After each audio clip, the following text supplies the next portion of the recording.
अस्सलाम वालेकुम my dear students. तो आज हम एक सीरीज़ शुरू कर रहे हैं 10th class chemistry chapter number 1 और टॉपिक हमारा चैप्टर नंबर 1 केमिकल इक्विलिब्रियम।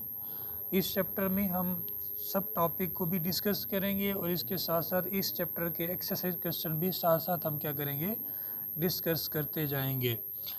तो आज हमारा पहला टॉपिक है how life is existence on earth. ज़िंदगी ज़मीन के ऊपर किस तरह एग्जिस्ट करती है, ये हम देखते हैं। वाई व्हाट इज़ रिएक्टेंट, और रिएक्टेंट क्या होते हैं, प्रोडक्ट क्या होते हैं, ये भी हम देखेंगे। तो सबसे पहले ये देखते हैं कि ज़िंदगी कैसे एग्जिस्ट करती है ज़मीन के ऊपर। We inhale O2 and exhale CO2। जब हम O2 को इनहेल करते हैं और एक्सेल करते हैं CO2 को, तो वाइल प्लांट्स और CO2, प्लांट्स जो होते हैं वो CO2 को कंज्यूम करते हैं और O2 प्रोड्यूस कर देते हैं। ये जो अमल होता है कि हम O2 को लेते हैं प्लांट से और प्लांट को CO2 देते हैं। तो जितना हम O2 लेते हैं उतना हम क्या करते हैं, उतना तो नहीं दे पाते, लेकिन उसके बदले में जो हम एक्टिविटी करते रहते हैं, हमारे जो इर्द गिर्द की एक्टिविटी होती है, जैसे घर के अंदर खाना वगैरह पकाना, उसके हम चूल्हा जलाते हैं, जो अभी बर्निंग प्रोसेस जहाँ पे हो रहा है इंडस्ट्रीज़ के हवाले से देखा जाए, तो वहाँ से भी CO2 की मिकदार ज़्यादा प्रोड्यूस हो रही है।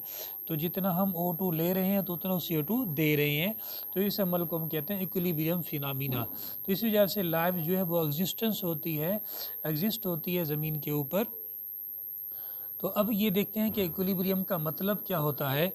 कि अगर हम देखें कि ह्यूमन जितना CO2 प्लांट से ले रहा है उतना CO2, ह्यूमन जितना प्लांट से O2 ले रहा है उतना ही CO2 उसको दे तो नहीं पाता, लेकिन उसके बदले में दूसरी एक्टिविटी के ज़रिए प्लांट्स क्या करता है, अपनी एक्टिविटी पूरी कर पा रहा है। इसको हम इक्विलिब्रियम फिनोमेना भी कह सकते हैं।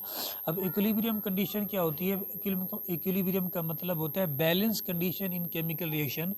केमिकल रिएक्शन में एक बैलेंस कंडीशन को हम कहते हैं इक्विलिब्रियम, जिसमें क्या होता है कि एक रिएक्शन जो है वो कंप्लीट जो है उसके रिएक्टेंट जो होता है वो कन्वर्ट हो जाते हैं प्रोडक्ट्स के अंदर, उसको हम कहते हैं केमिकल रिएक्शन या एक मुकम्मल रिएक्शन भी कह सकते हैं।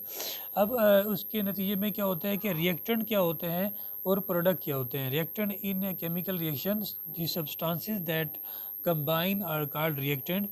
तो एक केमिकल रिएक्शन में जो सब्सटेंसेस होते हैं वो मिल जाते हैं, कंबाइन होते हैं, उससे रिएक्टेंट बनते हैं। और इसी तरह एंड दी प्रोडक्ट, और मिलने के बाद यानी रिएक्टेंट के मिलने के बाद जो नई सब्सटेंसेस प्रोड्यूस होते हैं उसको हम प्रोडक्ट पढ़ते हैं। फॉर एग्जांपल जैसे कि हमारे पास H2 और O2 ये रिएक्टेंट है, ये आपस में क्या हुए, अगर असल में देखा जाए तो ये सब्सटेंस है, ये कंबाइन हो रहे हैं तो क्या बन जाएंगे, रिएक्टेंट बन जाएंगे। और इसके बदले में जो नई चीज़ प्रोड्यूस कर रहे हैं वो क्या हो जाएगी, प्रोडक्ट। इसको हम प्रोडक्ट कहेंगे। अगर यहाँ पर देखा जाए ऑक्सीजन हमारे पास मोनोटॉपिक में नहीं ली जाती, O2 की फॉर्म में ली जाती है, तो इसलिए हमें यहाँ पर 2 लगाना पड़ा। तो ये 2 इसको क्या हो जाएगा, बराबर कर देगा।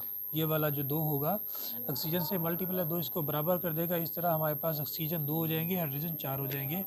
और इसमें हमारे पास जो कैटलिस्ट होता है वो प्लैटिनम भी इस्तेमाल करते हैं और साथ में इसको हीट भी करते हैं। तो स्टूडेंट्स आज हमारा टॉपिक यहाँ पर ख़त्म हुआ। तो इंशाल्लाह आगे नेक्स्ट टाइम हम आगे इसको डिस्कस करेंगे इंशाल्लाह। अल्लाह हाफिज़।